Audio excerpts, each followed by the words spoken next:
Y bien, Liliana Rojas Suárez, que es una economista peruana que vive en Washington de primer nivel mundial, investigadora principal del Centro para el Desarrollo Global, pues ha venido unos días a nuestro país, ha participado en un foro, en el sexto foro de economía Quo Vadis, organizado por la Cámara de Comercio de Lima, donde además ha sido reconocida como la economista del año por la Cámara de Comercio, por lo que la felicitamos.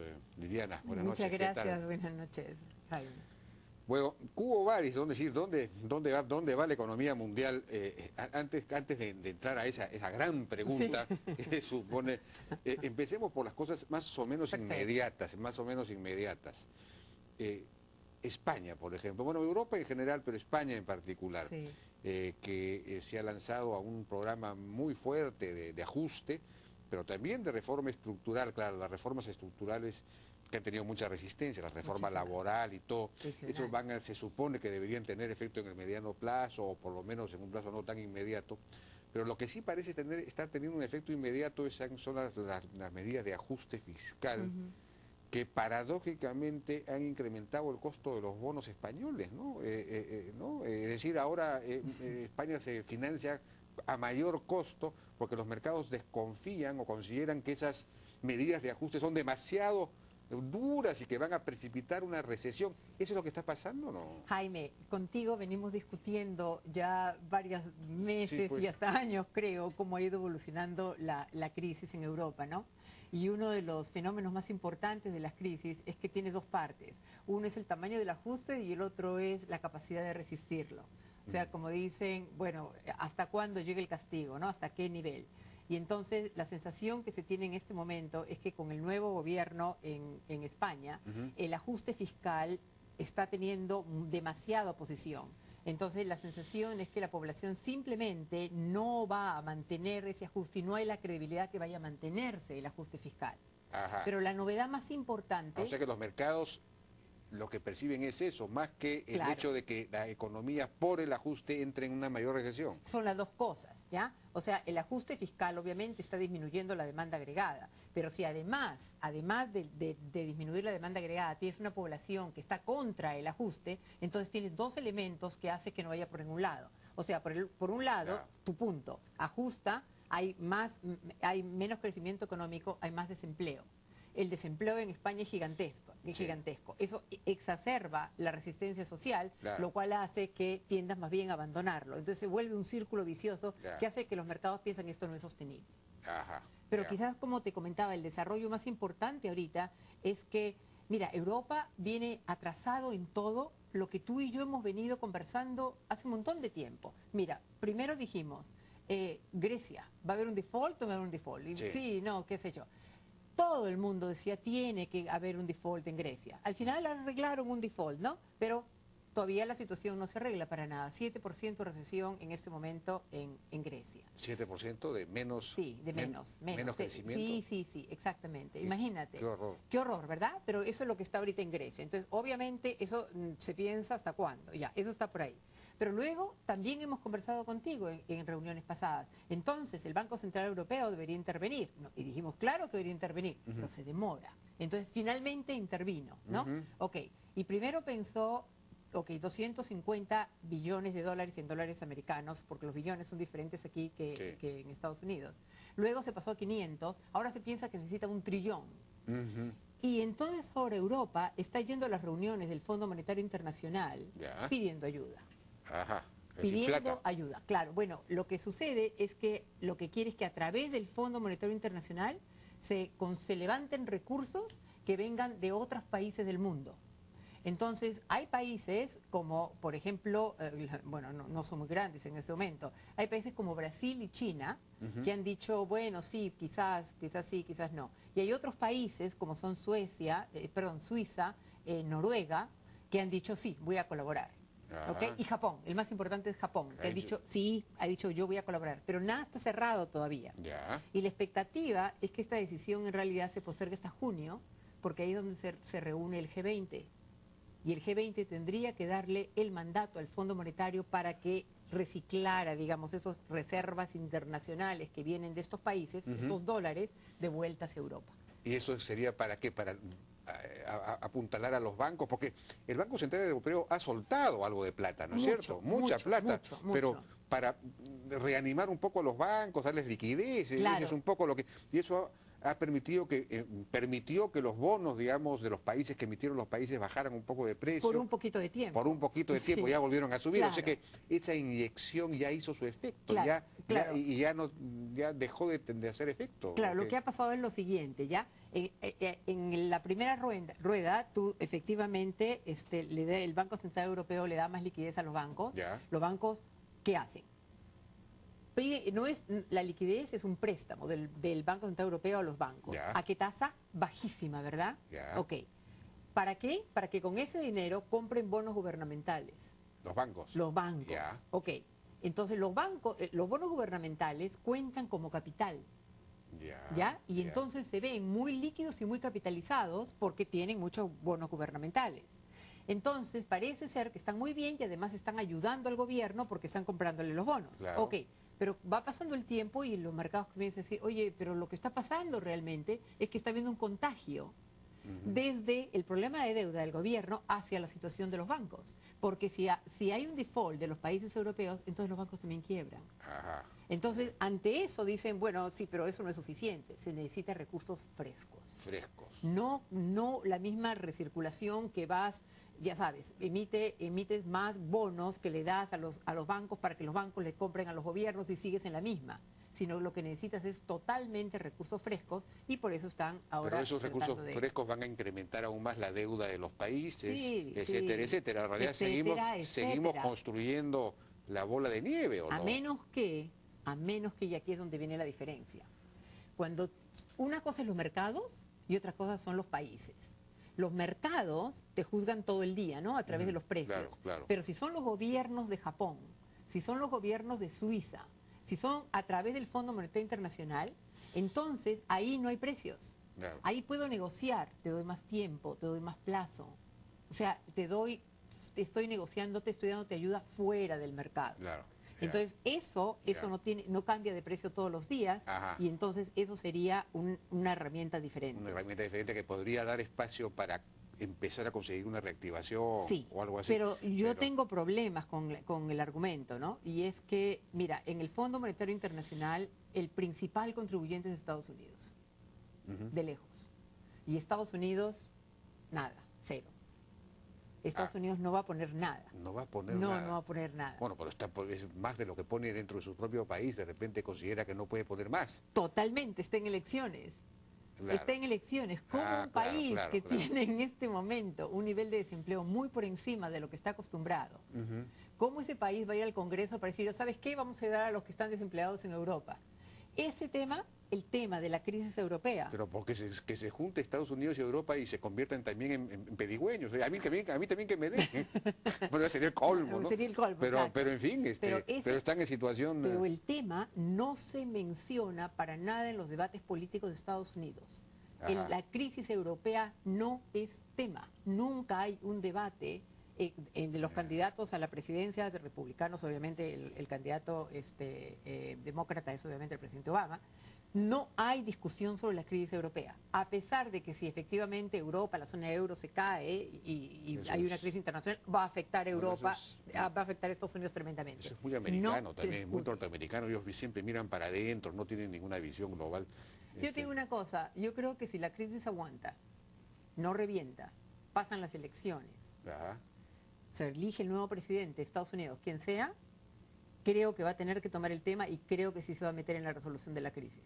Porque le conviene tremendamente. Pero eso hay que esperar hasta noviembre. Sí, y por eso es que en el entreplazo están viendo todo esto del G20, el dinero de Japón, el dinero de Suiza, el dinero de todos, menos de Estados Unidos. Menos de Estados Unidos. Así es. Bueno, pero, digamos, si Grecia, para ir al caso extremo, o España quizá también, no estuvieran en el euro, tuvieran su propia moneda, habrían hecho inflación, habrían resuelto su problema vía la inflación o vía la devaluación de su propia moneda para exportar más. Al final, ante la inflación, habrían tenido que hacer los ajustes necesarios. Habría sido una cosa mucho más sana, en el fondo, la inflación no es, digamos, la inflación como mecanismo para tomar, digamos, sí, entiendo. No, es decir, no sería lo lógico que se salieran de una vez, porque están amarrados al euro, no pueden hacer inflación, solamente pueden hacer deflación, solamente pueden, digamos, restringirse cada vez más. Eso es inhumano. Y eso tiene hasta un nombre, ¿no? Se llama devaluación interna. Devaluación interna. Claro, o sea, hay un nombre, ¿no? O sea, devalúas internamente, no puedes devaluar con respecto a tu moneda porque no la tienes, ¿no? No la puedes emitir. Mira, la respuesta es sí, pero no te creas que es tanto solamente los griegos y los españoles que quieren quedarse en la zona euro. Es el resto de países de Europa también. Alemania no quiere que el resto de países se salga del euro. ¿Por qué? Porque no sabes cuál es el nivel de interrelación y de contagio con toda la zona y piensas que en el momento de que cortes a uno de los países, simplemente el experimento del euro se cae.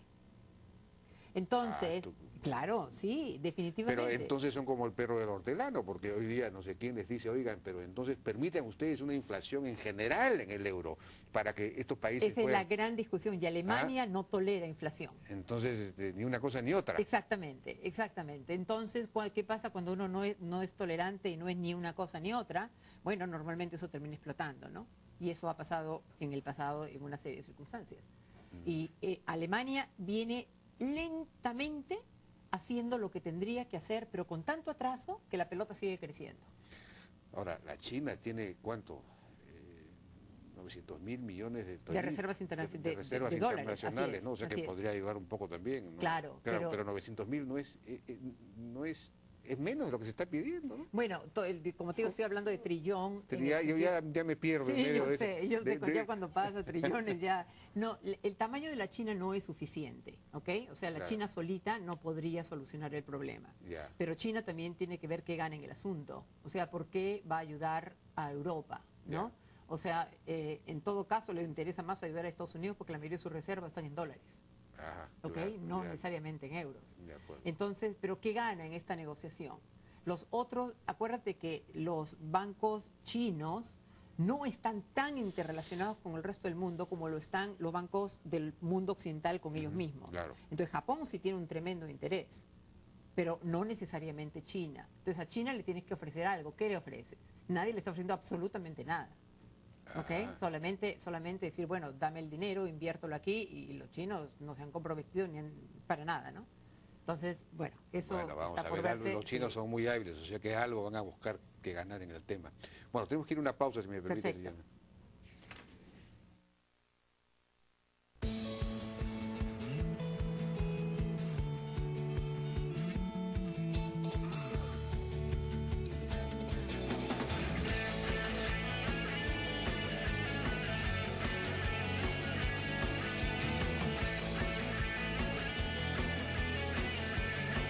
Al mundo BlackBerry y sé parte de la diversión con el nuevo BlackBerry 9380. Pídelo en tus planes Smart Total desde 49 soles mensuales. Buscábamos modelos para la nueva ropa interior de Plenitud Active. Y así conocimos a Marta y a Rubén. Para ellos y para ti, creamos una ropa interior con protección para adultos mayores activos. La primera y única hecha con Cotton Flex, una innovadora tela que se ve y se siente como algodón. Para vivir la vida a plenitud. Pruébala y siente la diferencia. Por 25 años, Visa ha apoyado a atletas para que lleguen a los Juegos Olímpicos. Ahora te vamos a ayudar a ti también. Cada vez que usas tu tarjeta Visa, participas por un viaje a los Juegos Olímpicos de 2012 en Londres. Para que animes a los atletas, con tu voz en persona. Regístrate en facebook.com/Visa y empieza a competir. Visa, apoyando a atletas y a los Juegos Olímpicos por 25 años. Más personas alrededor del mundo van con Visa. La gente no va por ahí caminando desnuda, pero así fue como nacimos. No se dedica a romper objetos, pero así fue que descubrimos cómo están hechos. La gente no sale durante una tormenta, pero así fue como descubrimos el fuego.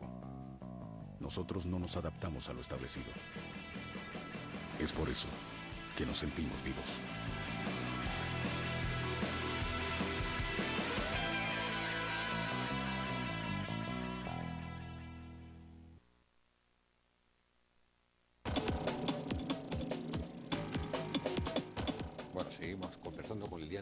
Suárez, investigadora principal del Centro para el Desarrollo Global.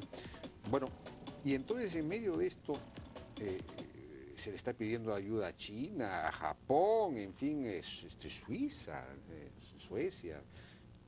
De repente hasta el Perú puede colaborar. El Perú, por favor, tiene ya más de, se acerca a las 60.000 millones de dólares. Podemos acá aportar con algo, ¿no? ¿Por qué no? Sí, cierto. Y además con asistencia técnica para cómo se manejan los problemas económicos. Sí. Podemos mandar pues a Carranza, a Cuchillo. Totalmente. A Liliana Rojas. Por supuesto, con mucho gusto. Pero, y sin embargo la gente... Los países siguen comprando dólares, ¿no? Porque los dólares, el dólar sigue siendo la moneda de referencia, la moneda de, ¿cómo le llaman? De reserva mundial. De reserva mundial, sí. Pese a todo, pese a la, digamos, inflación del dólar, mejor dicho, a la depreciación del dólar, ¿no? Sí. Eso es lo que yo llamo la paradoja del siglo XXI, ¿no? La aparente paradoja del siglo XXI. Y es que como un país que tiene un nivel de deuda fiscal sobre el PIB, sobre el Producto Bruto Interno tan alto, se mantiene como la moneda de básicamente reserva internacional, como tú lo has dicho. Y la respuesta en realidad es bastante sencilla. Se requieren ciertas condiciones para hacer una moneda de convertibilidad, ¿ok? La primera condición es que tienes que ser un país muy grande. Tienes que ser muy grande. ¿Por qué? Porque si tu moneda va a ser utilizada en el comercio internacional, entonces tú tienes que haber podido emitir suficiente cantidad de dinero para realizar transacciones comerciales y financieras. Entonces la primera es que seas muy grande. La segunda, que es quizás esencial, es que seas convertible. ¿Qué quiere decir eso? Que nunca pongan en duda que si tú vienes con otra moneda y pides dólares, te dan dólares. Nunca pongan en duda. Y la tercera es que tengas una institucionalidad suficientemente fuerte para que crean que efectivamente el momento de que la necesites la moneda, o sea, que la convertibilidad sea creíble, ¿ok?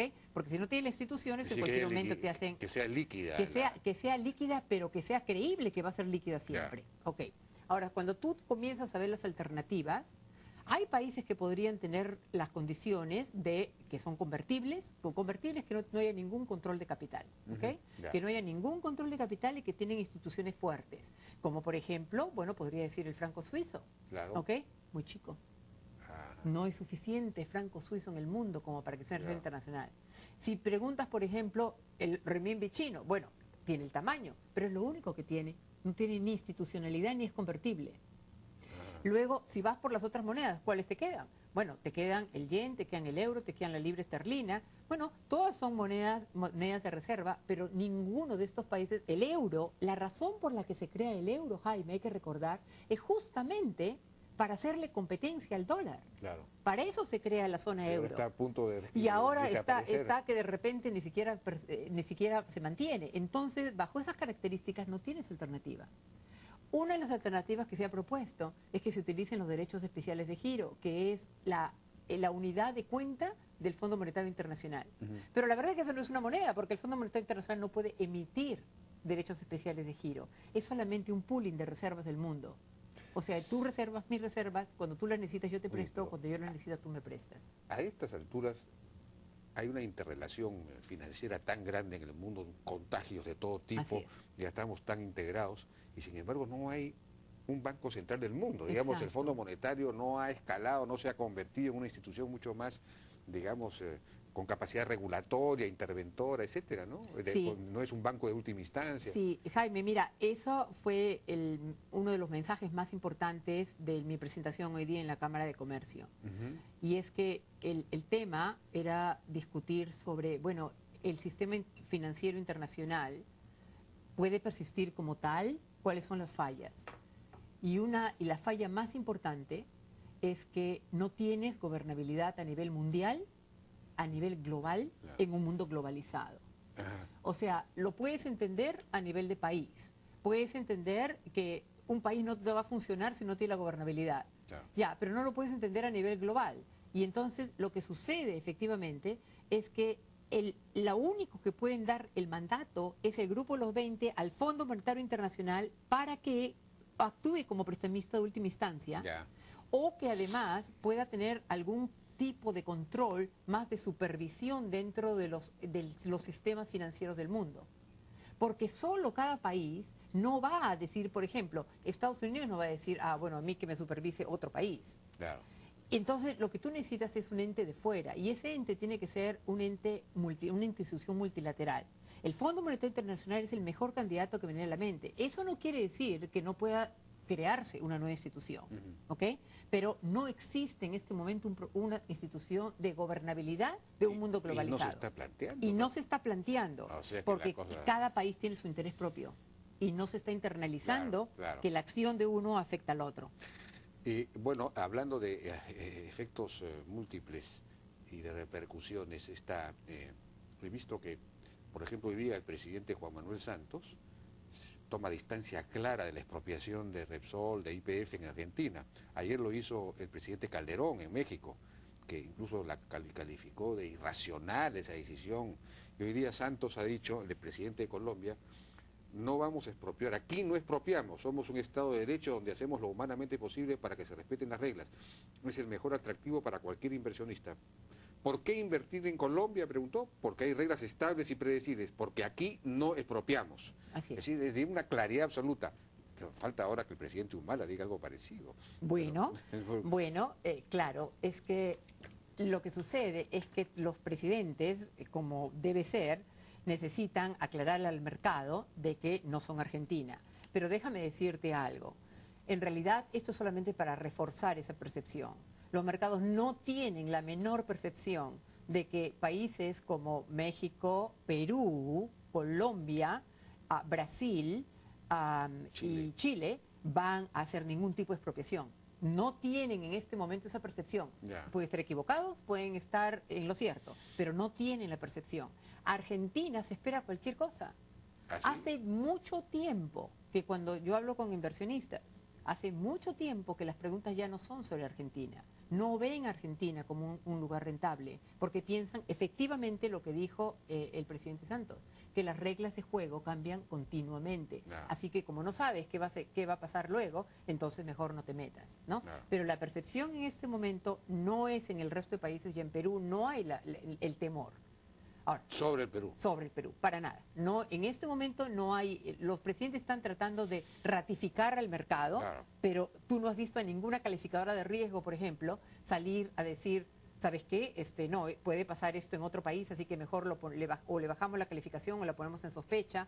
Ni has visto que el costo de la deuda soberana de los países haya subido tremendamente. No, es un problema hecho en Argentina. Yo tengo un chiste bien malo sobre Argentina. ¿Cuál? Dice, no importa dónde comience una crisis en el mundo, siempre termina en Argentina.